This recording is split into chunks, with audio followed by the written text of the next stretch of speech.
Muitos hábitos são importantes para nós melhorarmos a nossa qualidade de vida e cuidar da postura é fundamental. Nós estamos conversando hoje sobre como o RPG ajuda a melhorar, a fazer uma reeducação postural e evitar, assim, complicações na saúde, evitar afastamento do trabalho, evitar dor. Conviver com dor não é fácil e a coluna dói muito quando a gente não cuida direitinho dela, não mantém a postura adequada. É o que nós estamos conversando hoje com a Solange, que é fisioterapeuta. Solange, no bloco anterior você estava explicando para a gente qual é a visão do RPG sobre saúde, esse conceito de global, de procurar de procurar as causas em outros lugares, mas como é que isso vira prática? Como é que é uma sessão de tratamento com o RPG? Olha, nós partimos do princípio, então, de avaliar a dor, né? O paciente sempre chega com geralmente ele chega com uma dor. Ele pode chegar só com uma alteração postural também, mas vamos partir do princípio que ele já chegou com uma alteração postural, mas que já gerou uma dor. Então, a gente faz uma anamnese, que é o histórico dessa dor, de quando ela começou, o que que ele notou. Isso é uma coisa bastante detalhada. E aí, nós partimos para o exame físico mesmo desse paciente. A partir desse momento que o paciente entra na nossa sala, você já descobre algumas coisas dele, né? Você já observa e o olhar do fisioterapeuta é muito apurado para isso. Então, a gente sabe e a gente percebe no nosso dia a dia que uma pessoa mais tímida é uma pessoa que ela se anterioriza mais. Então, a gente, a partir daí, já sabe que ele vai ter a parte muscular anterior do corpo mais encurtada, provavelmente. A pessoa mais atirada, a gente tem até nomes para isso no RPG, que a gente chama de Tarzan, que é aquela pessoa que é, vem em mim, sabe? Eu estou pronto para tudo. São aquelas pessoas que são mais traumáticas, elas se batem mais, elas sofrem mais acidentes de carro, né? E elas têm geralmente a cadeia posterior dos músculos mais encurtadas. Então, como você vê, só de observar a pessoa, a gente já faz alguns diagnósticos. E a partir daí ele vai falar da dor e a gente vai mobilizar aquele segmento com dor e que a gente chama de reequilibração. Então, olha, dói o ombro e aí você percebe a postura que está aquele ombro e tenta voltar, o fisioterapeuta voltar numa postura mais próxima do normal e ver o que acontece com o restante do corpo. É uma coisa que a gente chama de reequilibração. E a partir daí a gente já tenta ver onde é que está a causa, né? Então, por exemplo, coloca o ombro numa posição normal e bloqueia a respiração. Né? Então, ou então é uma hérnia de disco, está com dor e o paciente já vem com uma alteração de postura mesmo, tentando melhorar aquela dor, tentando relaxar mais aquela musculatura que está tensa, aí você traz para a normalidade ou tenta trazer, ver o que acontece no restante do corpo.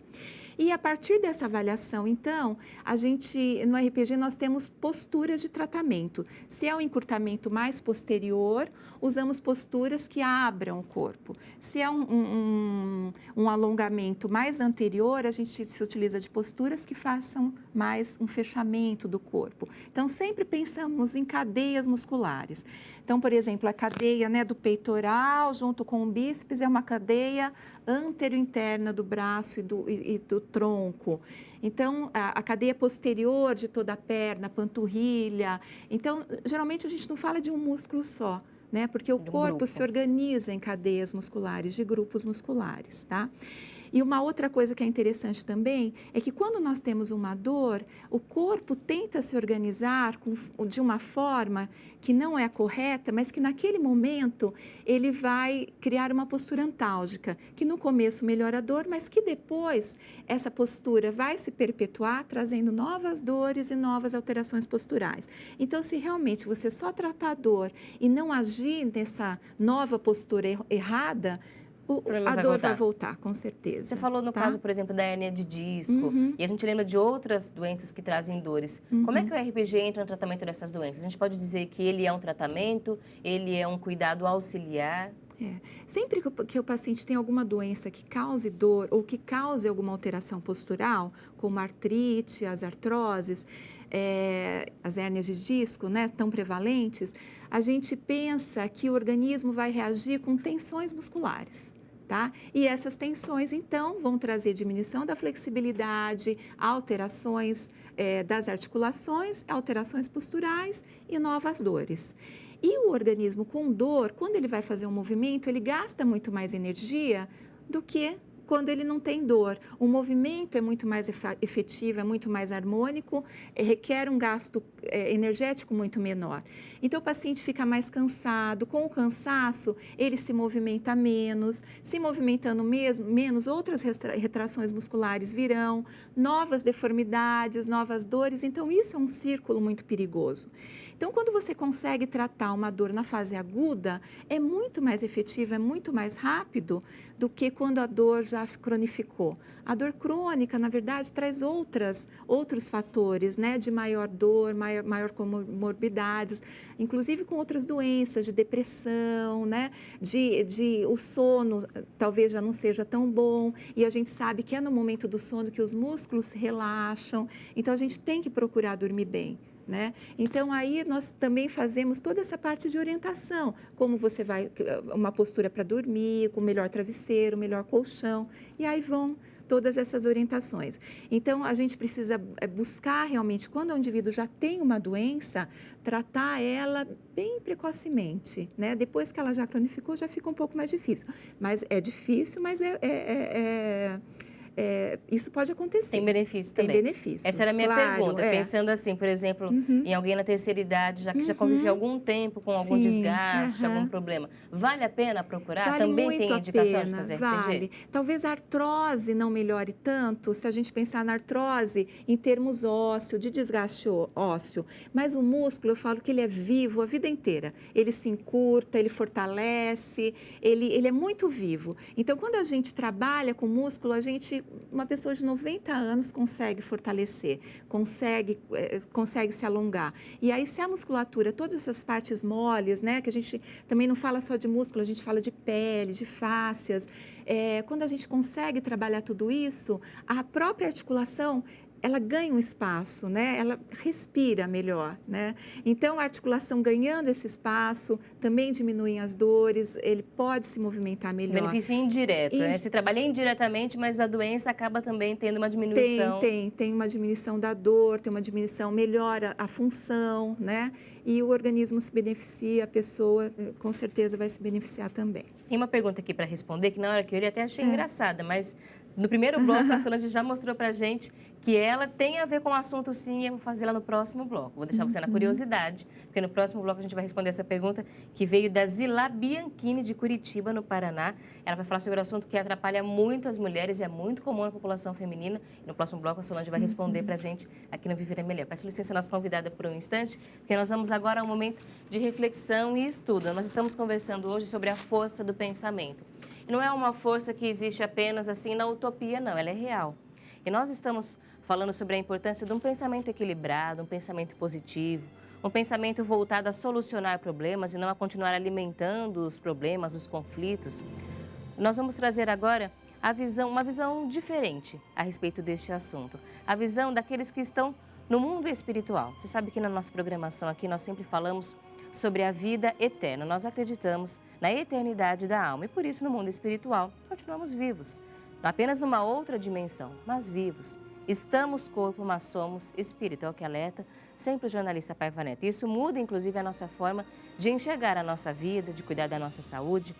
E aqui na mensagem que nós encontramos na revista Jesus Está Chegando, a revista ecumênica da religião de Deus, do Cristo e do Espírito Santo, nós encontramos na página 123 a mensagem do irmão Dr. Bezerra de Menezes, espírito, que nos traz um alerta do mundo espiritual sobre como lá eles também se preocupam muito com a educação do pensamento.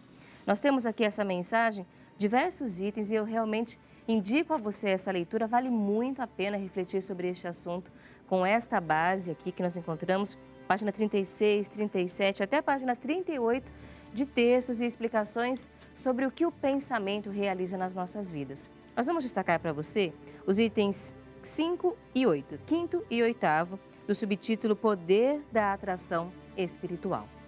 Vamos refletir então sobre isso. Você já imaginou o que você está atraindo para a sua vida com os pensamentos que você tem?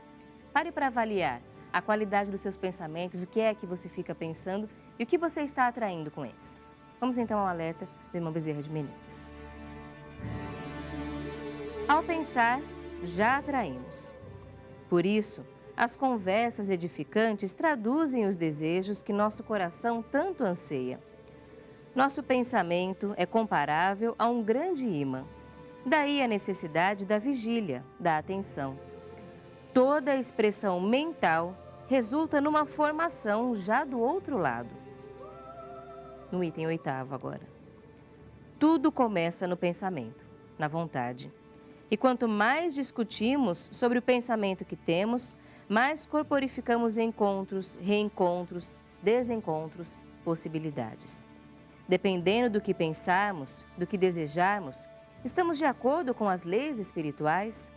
Se estivermos, então o processo será automaticamente de benefício direto ou indireto da criatura pensante.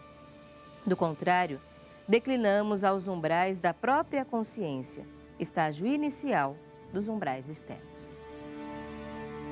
E é assim que nós devemos considerar o nosso pensamento. Ele já é realidade. O que nós pensamos já começa a se construir no mundo espiritual e é lá que tudo começa.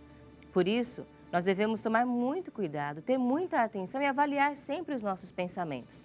Nada disso, eu só pensei, mas não fiz nada de errado.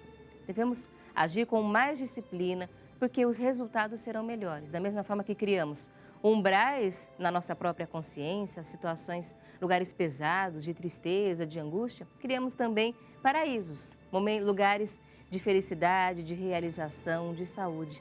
Vamos então educar melhor os nossos pensamentos. Esse é o exercício que nós vamos fazer hoje aqui no nosso programa e daqui a pouco nós vamos, no momento ecumênico de preces, fazer as nossas súplicas ao Pai Celestial para que consigamos manter sempre esse equilíbrio na nossa vida. Ligue e peça por você e pela sua família e a gente volta já já.